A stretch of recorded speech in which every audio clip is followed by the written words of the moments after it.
गलियों का फ़र्क था। बीच में 7 गलियां थी और 7 गलियों के बाद उनके उस्ताद का मकान आया करता था। तो इमाम अबू हनीफा जो थे, उनके दिल में उस्ताद का रुतबा इस कदर पेवस्त था कि उनकी इज़्ज़त और उनके विकार के पेश नज़र वो कभी भी उन्होंने ज़िंदगी में ये जसारत नहीं की है कि वो उस्ताद के मकान की तरफ पाँव करके सोएं। ये उनकी नज़र में उस्ताद का मकाम है कि कभी भी ज़िंदगी में उन्होंने जुर्रत नहीं की कि उनके पैर उस्ताद के मकान की तरफ हो जाएं। और दूसरी बात ये कि अलेक्जेंडर द ग्रेट, जिसको सिकंदर आज़म कहा जाता है, जब उन्होंने तकरीबन आधी दुनिया को फतह करके उस पर हुकूमत कर रहे थे, तो एक बार वो अपने उस्ताद अरिस्टोटल के साथ कहीं सफ़र पर जा रहे थे। तो रास्ते में एक नदी आई, उसको पार करके दूसरी तरफ जाना था। तो सिकंदर आज़म ने उस्ताद से कहा कि पहले मैं नदी पार करूंगा, जबकि उस्ताद ने कहा कि नहीं, पहले मैं नदी पार करूंगा और ये मेरा हुक्म है आपको कि आप रुक जाएं, मैं पहले नदी पार करूंगा। लेकिन सिकंदर आज़म ने उस वक्त अपने उस्ताद की बात नहीं मानी, जबकि वो हमेशा अपने उस्ताद के हुक्म को सर आँखों पर लेता था और उनके हुक्म की तामील करता था। लेकिन उस वक्त सिकंदर आज़म ने उनके हुक्म की तामील नहीं की। उसने कहा कि नहीं, पहले मैं ही दरिया पार करूंगा। बहरहाल उसने दरिया पार कर लिया। उसके बाद वहाँ से इशारा किया कि उस्ताद मोहतरम आप तशरीफ़ ले आए दरिया पार करने। फिर उस्ताद ने जब दरिया पार किया तो वहाँ पार जाके उस्ताद ने कहा कि आपने आज मेरी हुक्म अदोली की है, जबकि आज तक ऐसा नहीं हुआ था। तो सिकंदर आज़म ने एक अजीब व गरीब जवाब दिया था कि मैं एक सिकंदर आज़म हूँ, अगर खुदा न खास्ता मैं दरिया के अंदर डूब भी जाता तो एक ही सिकंदर आज़म डूब जाता, और आप अगर ज़िंदा रहते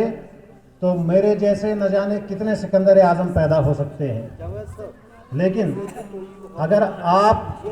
खुदा न खास्ता दरिया में डूब जाते तो फिर मुझ जैसा कोई और सिकंदर आज़म पैदा नहीं हो सकता था।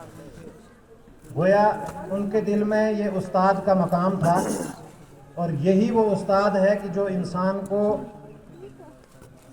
ज़िंदगी की बुलंदियों तक ले जाता है। और इसी तरह से जो हमारे उस्ताद किराम आज सबकदोश हो रहे हैं, जिनमें कि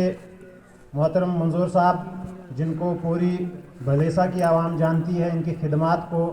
जो इनकी सोशल वर्क्स हैं, जो समाज के तय इनकी खिदमात हैं, या बच्चों के साथ जो इन्होंने अपने ड्यूटी के दौरान में अपने फ़राइज़ मनसबी को बखूबी निभाते हुए उन पर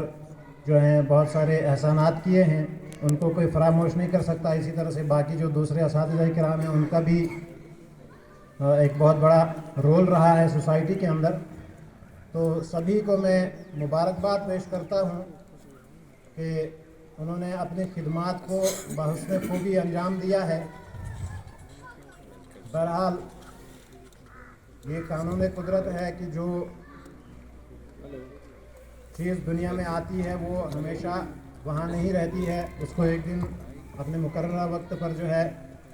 जाना है। बहरहाल ज़्यादा देर में आपके सामने हाइल न रहते हुए असातिज़ा के लिए चंद अशार जो हैं वो आपके सामने पेश करके अपनी नशिस्त ले लूँगा कि ये सारे अशार जो हैं वो तमाम असातिज़ा के कदमों में मेरी तरफ से हैं कि हो तेरी उम्र में अता बरकत खुदा करे, हो तेरी उम्र में अता बरकत खुदा करे, तुझसा मकाम सबको जहाँ में कहाँ मिले। हमारे مشہور شاعر جناب ریاض مسیب صاحب یہاں پہ تشریف فرما ہے، تو میں ان کی موجودگی میں یہ اشعار آپ سب حضرات کی، آپ سب اساتذہ کے قدموں کی نظر کر رہا ہوں کہ رتبہ تیرا عظیم ہے، اعلیٰ تیرا مقام،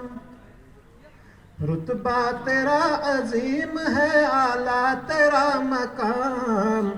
سب کی نظر میں قدر اور عزت ملے تجھے، تجھ سا مقام سب کو جہاں میں کہاں ملے، ہوتے ہیں تجھ سے مستفید و مستفیض سب، ہوتے ہیں تجھ سے مستفید و مستفیض سب،